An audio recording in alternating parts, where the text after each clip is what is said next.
Welcome to Chapter 10. What is a stock market? There are four objectives in this chapter. The first one is what is the stock market? The second is how does the stock market work? The third is what is the limit and the stop orders?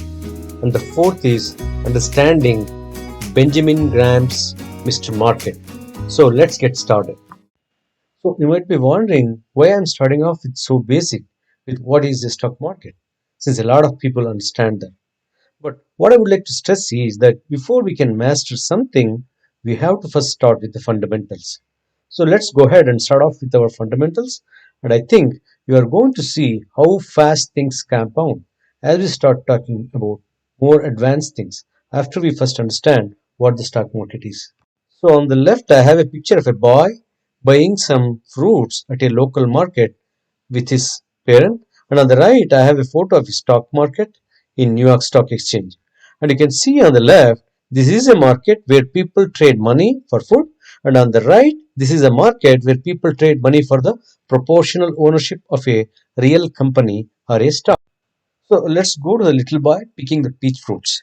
In this scenario, let's say that the little boy is going to go up and he's going to buy this peach from a vendor, and he walks up and asks the vendor, how much is this for one peach? And the vendor replies, let's say he says $1. So at that point, if the little boy decides to buy the peach for $1, the market price for the peach was determined by who? Was it determined by the vendor selling the peaches, or was it determined by the boy? And to answer that question, it was actually determined by both of them, because the little boy had to agree to the price that the vendor was asking. And so, when you understand that the value of something is only what people are willing to buy and sell it, and meet in the middle, you can start understanding how markets really work.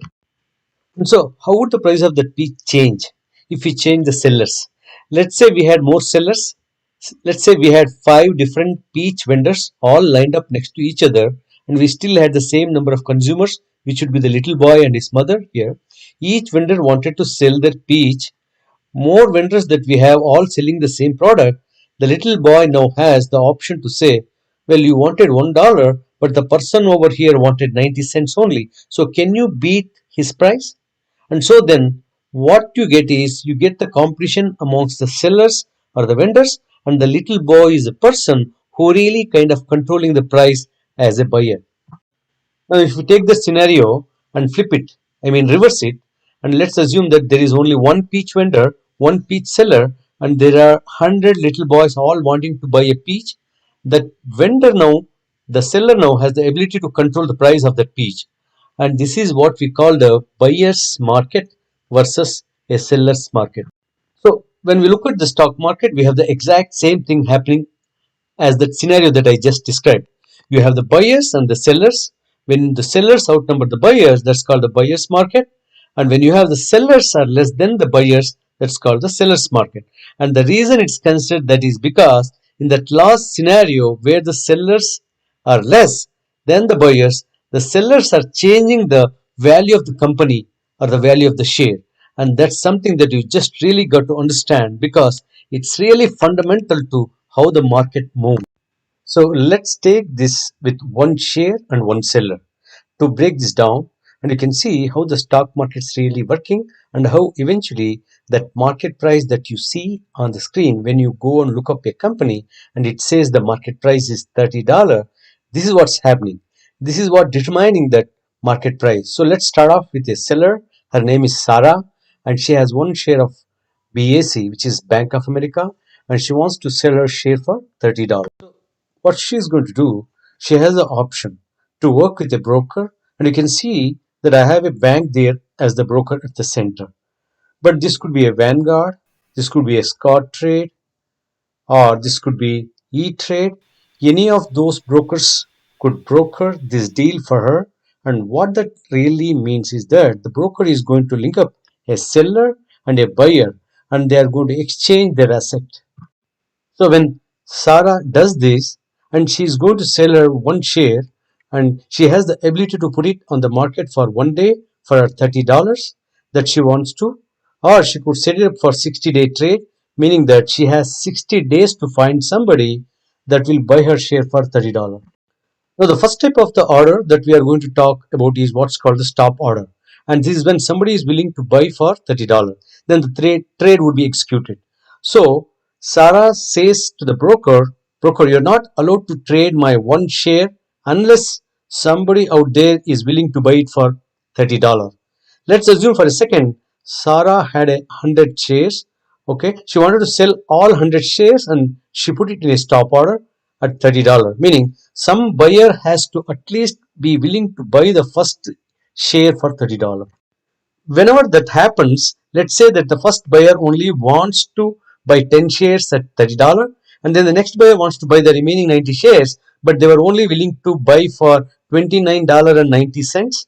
Sarah's shares would all be executed on the stop order. And that's the thing you really got to understand about a stop order.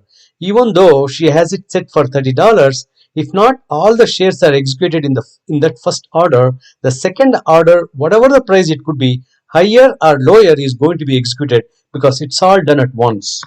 So that's the one thing you got to be aware of with the stop orders. Even though it is set at $30, if not all the shares are executed at that price, some of them could go lower or higher. So let's go to the next thing here. So we know that Sarah is wanting to sell her one share for $30. Now we have a buyer, we have a guy named Ted on the right side of the screen here. He wants to buy a share of Bank of America, and so he puts in a stop order for $29. Sarah is trying to sell her one share for $30 because she wants to make more money on it, but Ted doesn't necessarily want to buy one share for that high of a price. And so he's putting in a stop order for $29. Okay. So let's see what happens. So as you can see here, the arrow pointing to where Sarah is willing to sell her share for 30 and Ted's only willing to buy it for $29. So we have a discrepancy here. And if we assume that every single seller on the market would want to sell their share at 30 and every single buyer would only be willing to buy it for $29, you would see no trades happen on this particular stock. So the thing that you got to understand is for every single transaction, the buyer and the seller both have to agree on what the price is going to be in order for the trade to occur and for that market price to even show up. So let's assume that Sarah and Ted both stick to their stop order and she keeps hers at $30 and he keeps his at $29. And then all of a sudden, we have this person Kumar, okay, and Kumar owns one share of Bank of America and he listed over there on the seller side with Sarah. And instead of putting in a stop order, he puts in what's called market order. And what that means is Kumar basically saying, hey, anywhere out there that's willing to buy my one share of Bank of America for whatever you are willing to buy it for, I will sell it to you. And that's what that means when he puts in a market order. Okay. And since Kumar does this, Kumar comes into this equation and the trade is executed between Kumar and Ted for $29. And now, meanwhile, Sarah is still sitting there at 30, wanting to sell her share for $30. And so the buyer that was out there, Mr. Ted, met up with Kumar because Kumar didn't care what price he could sell it for. He just said, I will sell it for anybody out there that's willing to buy, and Ted happens to be that person.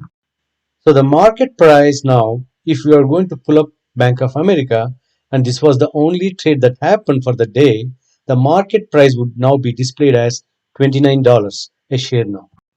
So let's look at this from the opposite perspective. Let's say Sarah is the only seller out there and she is offering to sell her one share and Ted is a buyer.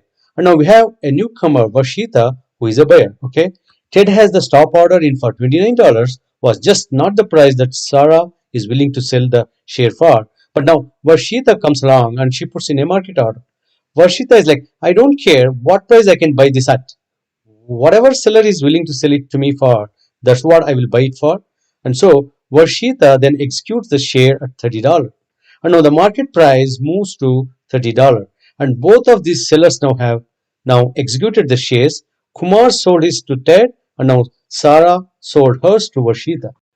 During that cycle there where we saw two shares traded, we saw the market price go from $29 to $30. Okay, does this mean that the company is worth $30 a share? Or did a couple of people trade it for $30 and that was nothing more than the trading price? And a person like myself and a lot of other value investors would obviously argue the second one is that was just a price that a couple of people established.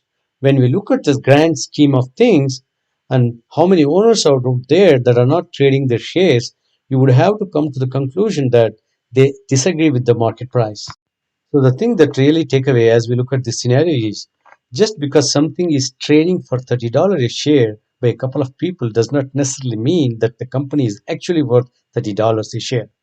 And that's what value investing is all about, is actually determining what is the share worth and then looking at what people are willing to sell it for and to buy it for and capitalizing on that. So let me show you what a limit order is. So what we just talked about was a stop order. Now a limit order is there. Let's go back to Sarah and she wants to still sell her. Let's start over again. And Sarah wants to sell her share for $30 or better. So if the price is $30, she's going to sell.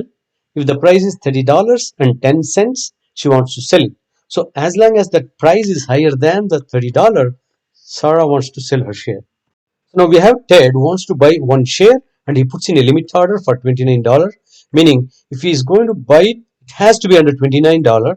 He is not paying a penny more than $29 whenever he buys one share of Bank of America. So now, as we look at this chart, it's not just pinpointed on 30 and 29.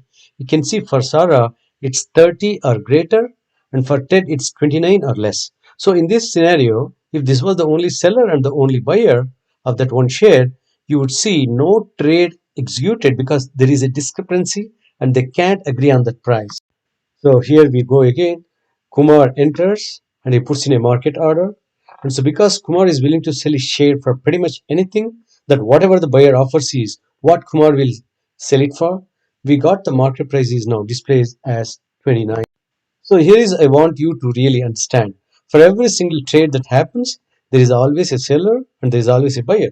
So if you are buying shares for somebody, somebody is wanting to sell those to you, and the reason for selling them might be Sarah's reason for selling.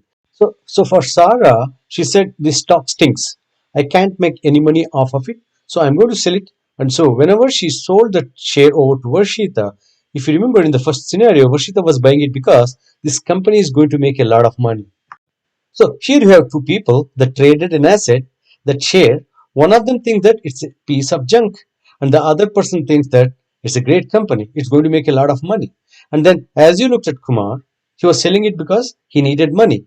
So he might have still felt like the company was a good company, but he sold it because he needed money to buy a car. And then third, he's buying because he thinks it's going to make money. So the thing that you got to look at when you look at seller's perspective, it could be really twofold. The person could be selling because they think it's horrible asset, or they could be selling because they just need money. They just generally need money. On the buyer side of the house, people are only buying shares because they think it's good company. It's going to make more money for them. So, as we look at the scenario base on a grand scale, hundreds of thousands of people doing that for any stock. You can see how that market price is moving up and down because it's not the majority of the people that are determining that market price. It is just few people that are determining that market price. So what you see is it's going up and down because people don't want to sell their shares for any less than what they could make off of it, and people don't want to buy their shares for any more than what they have to pay for it. And so what you find is that the market moves in these cycles. And so this was Benjamin Graham's big thing. And if you don't know who Benjamin Graham is, this was Warren Buffett's professor at Columbia. And he attributes almost all of his investing knowledge to Benjamin Graham and his principles. And one of the things that Benjamin Graham taught in his class at Columbia was this idea of Mr. Market. And so he described Mr. Market as his emotionally disturbed business partner. And you can't change Mr. Market's behavior. All you can do is to react to it. And so the saying goes, Mr. Market is your servant, not your guide. So the way the Benjamin Graham would describe this in his class is, he say, Mr. Market might come out and say, hey guys, hey everyone, come here, buy stocks, and you can make a lot of money, a ton of money. You can do great today. And he creates all this commotion and emotion behind the market. He's telling everybody, not only I'm making tons of money, but my neighbor's making tons of money. And then the Mr. Market can also be the guy who just got a terrible attitude, horrible attitude on the direction things are going. Watch out, I will take all your money. And the outlook for tomorrow is even worse than today. So don't even ask. And if you really think you are going to make money in the stock market, you're just kidding yourself. And so these are the personalities that Mr. Market has. And what Mr. Benjamin Graham wanted his students to really understand was you never follow Mr. Market emotion. Mr. Market is fooling you. What you have to do is you have to go in there and you have to look at what Mr. Market is offering you, and you have to remain calm and competent, and you have to figure out what the company is worth and not get wrapped up in the emotion that behind Mr. Market and the things that he creates. And so that's where that saying comes from, Warren Buffett, where Mr. Market is your servant because he's providing you either really good deals or he's providing you really crappy deals. And he's not your guy. So you don't follow his emotion. You capitalize off of what he's doing. And so that's the thing that you really got to take away from this chapter. The market is going to sometime give you great deals and you got to take them, and the other times the market is going to give you horrible deals. And you can't be fooled by the emotion of everybody else. And you have to be able to determine what the value of the stock really is. So that concludes this chapter. And the first objective you learn from this chapter is what is a stock? And the second objective is how does the stock market work? And the third is what is a limit order and a stop order? And the fourth objective is understanding Benjamin Graham's Mr. Market. So we will see you in the next chapter. Thank you.